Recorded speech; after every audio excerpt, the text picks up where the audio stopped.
দমদমে রক্ষণাবেক্ষণ টানা 20 দিন শিয়ালদা শাখার বেশ কিছু লোকাল বাতিল, ফের যাত্রী ভোগান্তির আশঙ্কা। পূর্ব রেলের তরফে বলা হয়েছে আগামী 18 এপ্রিল থেকে 7 মে পর্যন্ত অর্থাৎ টানা 20 দিন দমদমের 5 নম্বর প্ল্যাটফর্মের কাজ চলবে, অর্থাৎ আধুনিকীকরণ হবে। সেই কারণে বেশ কিছু লোকাল ট্রেন বাতিল করা হয়েছে। দমদম স্টেশনে নন ইন্টারলকিং কাজের জন্য টানা কয়েকদিন ভোগান্তির শিকার হয়েছিলেন নিত্যযাত্রীরা। কাজ মিটলেও দুর্ভোগ কাটেনি। পরপর কয়েকদিন নির্ধারিত সময়ে থেকে দেরি করে চলছে ট্রেন। শুধু তাই নয়, লাইনে একের পর এক ট্রেন দাঁড়িয়েছিল। সেই অভিজ্ঞতা আবারও ফিরতে পারে বলে আশঙ্কা করছেন শিয়ালদহের উত্তর শাখায় যাতায়াতকারী যাত্রীরা।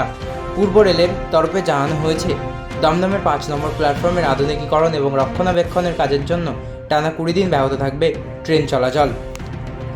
পূর্ব রেলের তরফে বলা হয়েছে আগামী 18 এপ্রিল থেকে 7 মে পর্যন্ত অর্থাৎ 480 ঘন্টা দমদমের 5 নম্বর প্ল্যাটফর্মের কাজ চলবে। সেই কারণে বেশ কিছু লোকাল ট্রেন বাতিলও করা হয়েছে ইতিমধ্যেই। একই সঙ্গে কয়েকটি ট্রেনের রুট সংক্ষিপ্ত এবং পরিবর্তন করার কথাও জানিয়েছে রেল। কোন কোন ট্রেন বাতিল করা হয়েছে?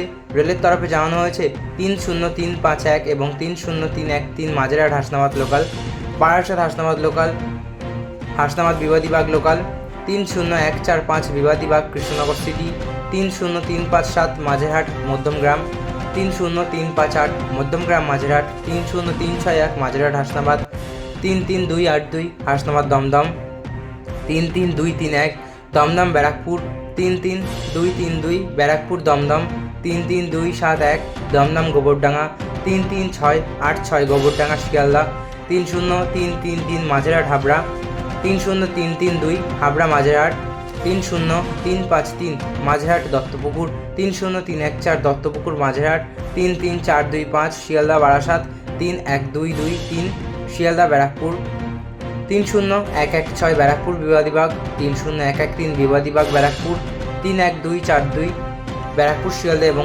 30312 বারাসাত মাঝেরহাট লোকাল। এছাড়াও কিছু লোকালের যাত্রাপথ পরিবর্তন করা হয়েছে। 3033346 বনগাঁ মাঝেরহাট ট্রেন চলবে দমদম ক্যান্টনমেন্ট পর্যন্ত, 30344 বনগাঁ মাঝেরহাট এবং 30324 হাসনাবাদ মাঝেরহাট লোকাল বারাসাত পর্যন্ত চলাচল করবে। 30142 গেদে মাঝেরহাট লোকাল চলবে রানাঘাট এবং 30711 লক্ষ্মীকান্তপুর মাঝেরহাট লোকাল চলবে বালিগঞ্জ পর্যন্ত। পাশাপাশি 30331 মাঝেরহাট হাবড়া লোকাল ছাড়বে বারাসাত থেকে। দমদম ক্যান্টনমেন্ট থেকে মিলবে 30311 মাঝেরহাট হাবড়া লোকাল। একই সঙ্গে 30317 মাঝেরহাট দত্তপুকুর লোকাল বালিগঞ্জ থেকে ছাড়বে। এই ট্রেনটি আপ কট লাইন দিয়ে ঘুরিয়ে দেওয়া হবে। যাত্রীদের ভোগান্তি হতে পারে সে কথা জানিয়ে আগাম ক্ষমাও চেয়েছে পূর্ব রেল। উল্লেখ্য, দমদম স্টেশনে নন ইন্টারলকিংয়ের কাজের জন্য গত 16 মার্চ থেকে টানা 52 ঘন্টা আংশিক ব্যাহত ছিল শিয়ালদহ উত্তর ডিভিশনের রেল পরিষেবা। সে সময় 143টি লোকাল ট্রেন বাতিল করা হয়েছিল, অর্থাৎ বাতিলের তালিকায় ছিল কয়েকটি দূরপাল্লার ট্রেনও। 18 মার্চ ভোর থেকে ট্রেন চলাচল স্বাভাবিক হওয়ার কথা রেল জানালেও বাস্তবে তা হয়নি। কয়েকদিন অনিয়মিত ছিল ওই লাইনের ট্রেন চলাচল। চরম দুর্ভোগে পড়েন যাত্রীরা। আবারও একাধিক ট্রেন বাতিল থাকায় নিত্যযাত্রীরা সমস্যায় পড়তে পারেন বলে আশঙ্কা করা হয়েছে। তো বন্ধুরা, এই ছিল আজকের ভিডিও। আশা করি ভালো লেগেছে। ভালো লাগলে অবশ্যই একটি লাইক করবেন এবং আপনার কী মতামত তা কমেন্ট বক্সে অবশ্যই জানিয়ে যাবেন। এবং আপনি যদি চ্যানেলে নতুন হয়ে থাকেন তাহলে চ্যানেলটি অবশ্যই সাবস্ক্রাইব করে পাশে থাকা বেল আইকনটি অবশ্যই প্রেস করবেন এবং নিত্য নতুন ভিডিও পেতে সাথে থাকবেন। ধন্যবাদ।